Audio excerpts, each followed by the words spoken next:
السلام علیکم، زم بختالله جان حسرت او تاسو ګورئ په پښتو فاین ټي وي باندې د نن ورځې تر دې دمه خبرونه.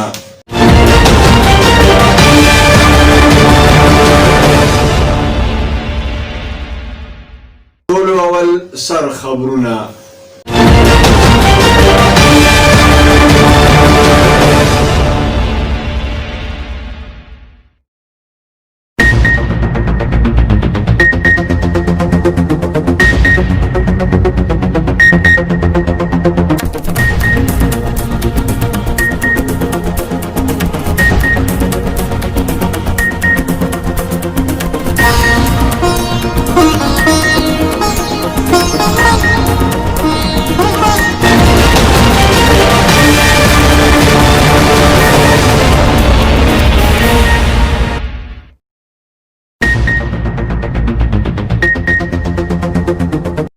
په ملک کې د کرونا وایرس د خورېدو په رفتار کې یو ځل بیا زیاتوالی راغلی دی. په کراچۍ کې ځای په ځای مایکرو سمارټ لاک ډاون لګولی شوی دی. وایي چې په تیرو 24 غنټو کې د کرونا وایرس له کبله 15 نوي مړي شوي دي. د اوږدو چوټیانو نه پس په خیبر پښتونخوا کې سرکاري او غیر سرکاري پرایمري سکولونه نن کولاو شو.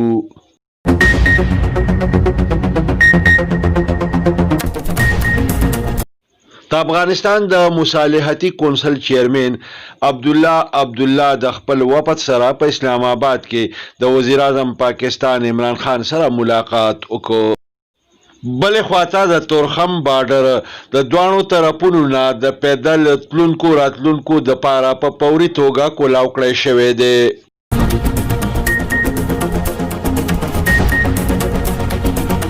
د وزیر اعلی د اطلاعات او معاون خصوصي کامران بنگش ډاکټر رضیه سلطانه ته شیلډ ورکړ.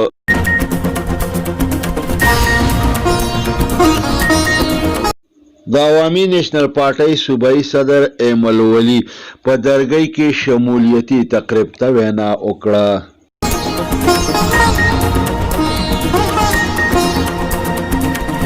د تحریک انصاف ګلالۍ مرکزی مشر عایشه ګلالۍ پریس کانفرنس ته وینا وکړه.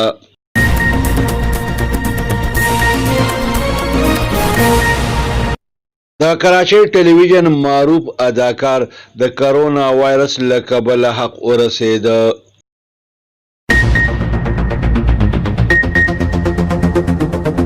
د امریکې د صدارتي انتخاب امیدوار جو بایډن د امریکې صدر ډونالډ ټرمپ ته مسخره ویلې ده.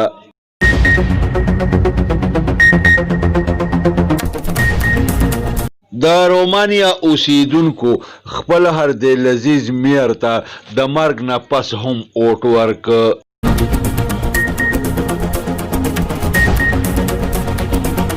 د ساده جراثیمونه د انسان د حفاظت دپاره د کیلشیم مالګه تیاره کړې شوې ده، کومه چې په تجارتي بنیادونو باندې لګیا ده خرڅیږي.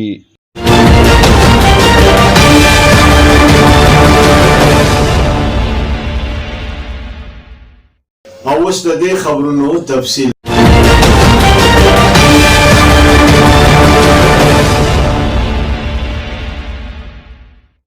په ملک کې د کرونا وایرس د خورېدو په رفتار کې د تیزۍ خبرونه راغلي دي. په تیرو 24 غنټو کې په پوره ملک کې د کرونا وایرس له کبله 15 نور مړي وشو. دغه رنګې په پوره ملک کې د کرونا وایرس 253 نوي مریضان ریکارډ شوي دي. د کراچۍ په مختلفو علاقو کې مایکرو سمارټ لاک ډاون لګولی شوی دی.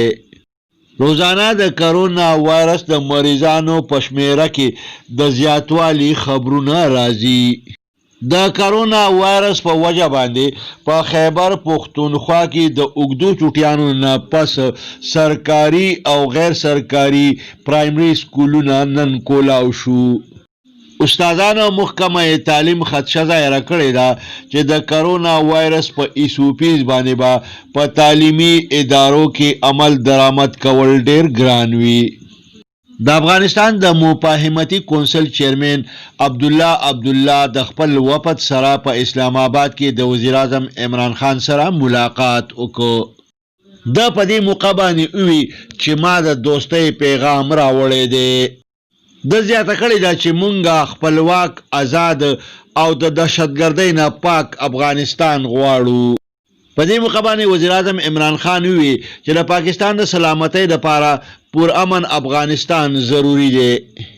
امن د پاکستان او افغانستان د دواړو ضرورت دی. بلې خواته د تورخم بارډر د دواړو طرفونو نه د پیدل تلونکو راتلونکو دپاره په باقاعده توګه باندې کولاو کړی شو. دستاویزات لرونکي تلونکي راتلونکي به په هفته کې 4 ورځې د تورخم او نورې سرحدي لارې د تګ راتګ دپاره استعمالولی شي. د اطلاعاتو دپاره د وزیر اعلی معاون خصوصي کامران بنګش ډاکټر رضیه سلطانه ته شیلډ ورکړ. د عوامي نېشنل پارټۍ صوبایي صدر ایمل ولی په درګۍ کې یو شمولیتي تقریب ته وینا وکړه. د په دې موقع باندې په حکومت باندې بد ټکونه وکړه او زیاته کړه چې د حکومت جوړ کړی دی هغه په هم ستومانه شوي دي. د تحریک انصاف ګلالۍ مرکزی مشر عایشه ګلالۍ پریس کانفرنس ته په خپله وینا کې ویلي دي چې د مسلم لیگ نون سینیر نائب صدر او د پخوانی وزیر اعظم میاں محمد نواز شریف لور مریم نواز د بھارت ژبه ویل شروع کړي دي.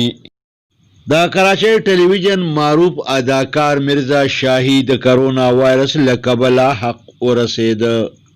د امریکې د صدارتي انتخاباتو امیدوار جو بایډن موجوده امریکایي صدر ډونالډ ټرمپ ته مسخره ویلې ده. دا نوم د ډونالډ ټرمپ دپاره په یو ټي وي مذاکره کې استعمال کړ. د رومانیا د یو علاقې اوسیدونکو خپل هردلعزیز میر ته د مرګ نه پس په 3 ځل باندې اوټ ورکړ او منتخب یې کړ. د رومانیا ایون ایلمان د کرونا وایرس له کبله د بلدیاتي انتخاباتو د انعقاد نه مخکې حق رسېدلی و، خو د مینوالو د مرګ نه پس هم اوټ ورکړ او په 3 ځل یې منتخب کړ.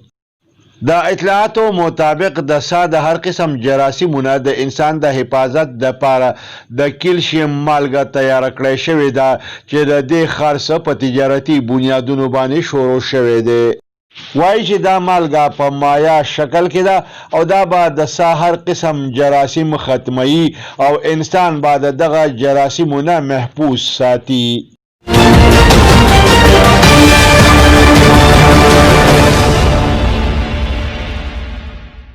دې سره د نن ورځې خبرونه پای ته رسي. ښاد او آباد اوسئ. د لوی الله په امان.